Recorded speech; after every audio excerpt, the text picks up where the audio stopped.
Nous sommes aujourd'hui réunis à Châtel-de-Nevre, dans l'Allier. C'est le village où mamie Janine, mon grand-père Armand et moi-même, nous avons passé la guerre en compagnie de la Tata.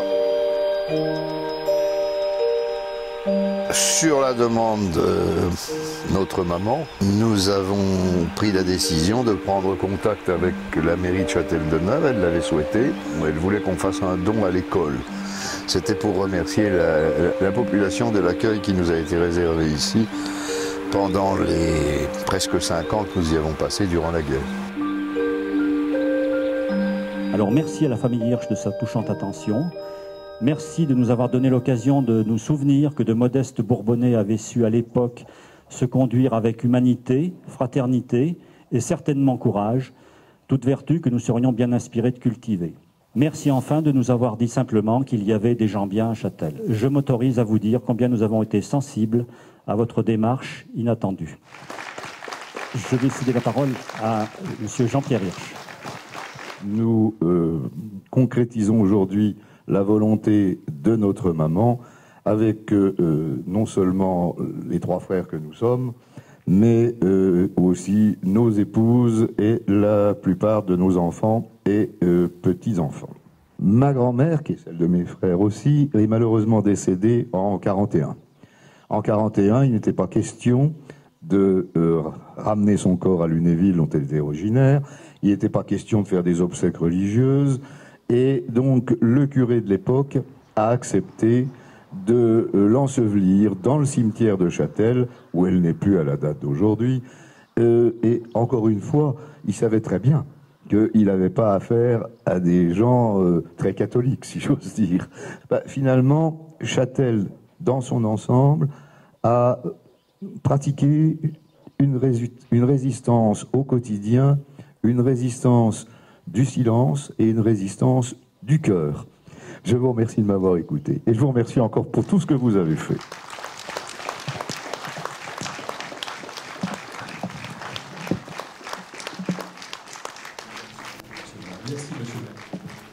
Alors qu'une minorité de nos concitoyens faisait le choix de la banalité du mal en se soumettant à la loi diabolique des bourreaux, qu'est-ce qui a fait que d'autres, des citoyens dits ordinaires, citadins ou ruraux, athées ou croyants, jeunes ou vieux, riches ou pauvres, ont eu le courage de comprendre la détresse avec les yeux du cœur?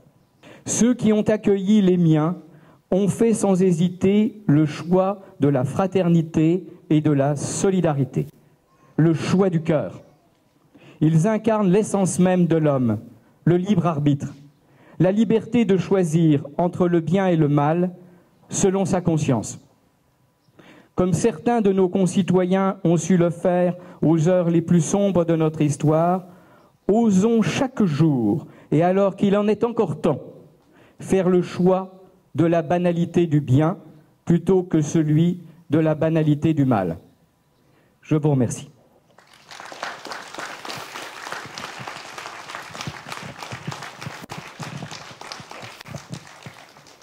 En ce qui me concerne, je serai d'autant plus bref que je n'avais rien préparé du tout. Je ne sais pas si vous m'entendez. Je voudrais simplement expliquer, au fond, pourquoi, selon moi, on n'a jamais parlé avec mes frères, ma maman n'est pas venue elle-même, lorsqu'elle était encore en état de le faire, remercier les habitants de Châtel.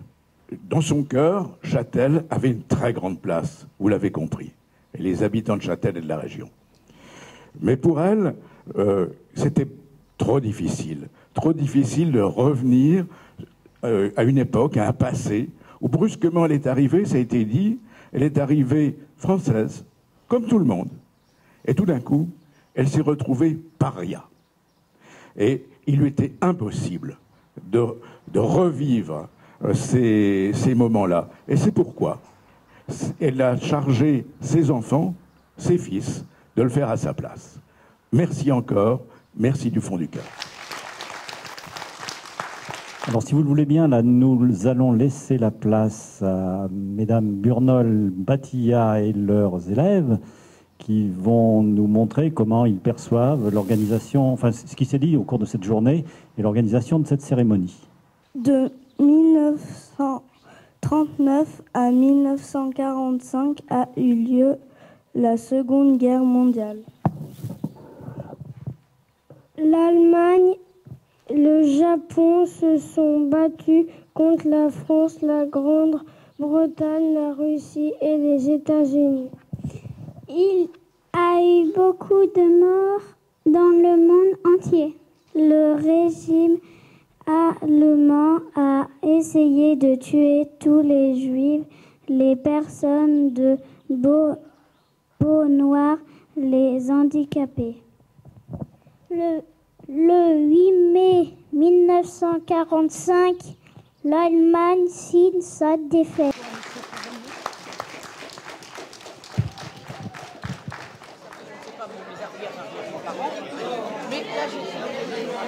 On n'a pas dit protéger les Allemands.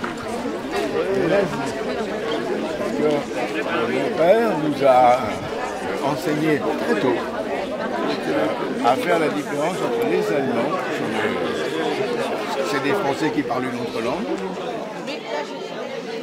Là, tu vois, c'est la photo de grand-père quand il avait 5 ans. Ça permet, à la famille de se retrouver autour d'un événement qui a marqué quand même le fait que la famille existe. Parce que sinon, la famille, elle serait peut-être pas là. Déjà, je pense que c'est la première chose.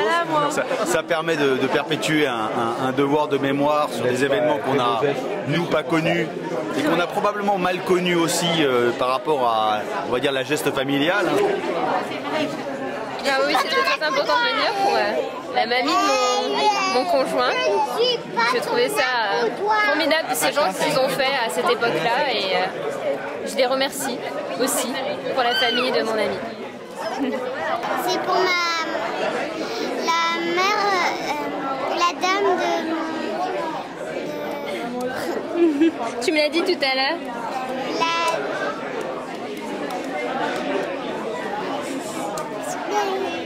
C'est là. Pour Mamie Oiseau. Je suis venue pour Mamie Oiseau.